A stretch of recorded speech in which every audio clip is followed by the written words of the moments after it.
Cuando hablamos de ansiedad en los test, nos referimos al estado de aprensión o la sensación de inseguridad que a veces la persona manifiesta o experimenta cuando se ve frente a una nueva consigna. Cada uno de los test que administramos en una batería genera siempre lo que se llama la ansiedad situacional. Hoy, haciendo más hincapié en el test de Bender, podemos hacer un comentario respecto a cómo se vive la ansiedad desde el evaluado respecto al test, en el test de Bender. En primer lugar, es importante destacar que el test de Bender, todo test moviliza un aspecto de la personalidad, una capa más o menos profunda. En el caso del test de Bender, la consigna le pide al sujeto que copie una figura. Recordemos cómo era la consigna, yo le voy a mostrar una serie de figuras que tiene unos dibujos y lo que le voy a pedir es que en las hojas que les voy a dar las copie lo mejor que pueda, lo más parecido, tal cual usted las ve. Bien, una vez que le damos la consigna, acuérdense que le damos 2 hojas, le ponemos la primera figura, que es la A, que es la del círculo con el cuadrado romboidal, en el margen superior de la hoja, y así con cada una de las tarjetas, que el evaluador va retirando en la medida que la persona las vaya dibujando. Bien, la figura A es la primera. Entonces, lo que decíamos era que el test de Bender, como particularidad, moviliza aspectos ligados a los componentes superyoicos. Es una técnica superyoica porque nosotros le estamos pidiendo al evaluado que copie y en cierta forma le estamos diciendo que se tiene que parecer lo máximo posible al original.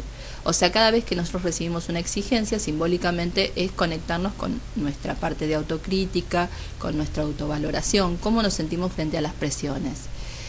Luego interviene la parte motora, que es la que va a vehiculizar la atención, por un lado, y también por otro lado va a vehiculizar la buena coordinación y la buena percepción visomotora. Haciendo hincapié entonces en el tema de la ansiedad, es importante analizar en este test cómo la persona ingresa al test, que sería la figura A, y cómo sale de este test, que sería la figura 8, que es la última. Son en total 9 tarjetas.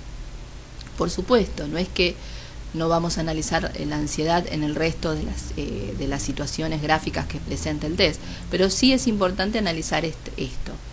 La figura A debe ser ubicada, siempre es lo esperable, en el ángulo superior izquierdo.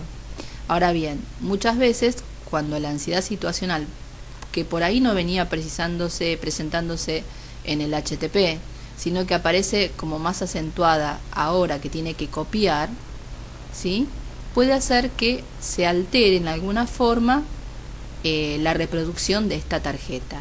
Esas alteraciones pueden ser desde lo más leves, como por ejemplo los temblores, puede disminuir el tamaño, puede acercarla al margen, pero también se puede ir agravando, puede hacer figuras muy grandes, puede alejarlas y ponerlas en posiciones atípicas, como es en el centro de la hoja, en el margen superior izquierdo, que ustedes habrán estudiado en las clases cuando vimos el tema de orden y secuencia en el test de Bender.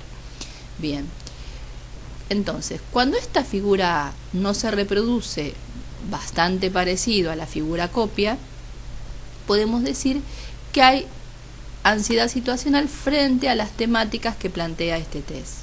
Ahora bien,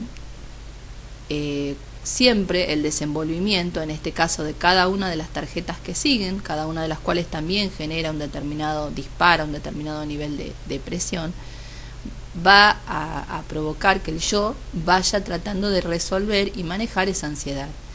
Es así que cuando comparamos la figura A con la figura 8, podemos ver si el sujeto ha podido resolver, esto independientemente de cómo ha trabajado en el interior de las otras tarjetas, esta ansiedad. En el caso del protocolo que ponemos como ejemplo, vemos que en la figura A es más pequeña, los trazos son fuertes, en general igual esto lo hace también en todas las figuras, y la figura 8 es excesivamente grande. Además, hay desbordes en las reproducciones con respecto a los bordes, y también hay mucha dificultad en los puntos de unión.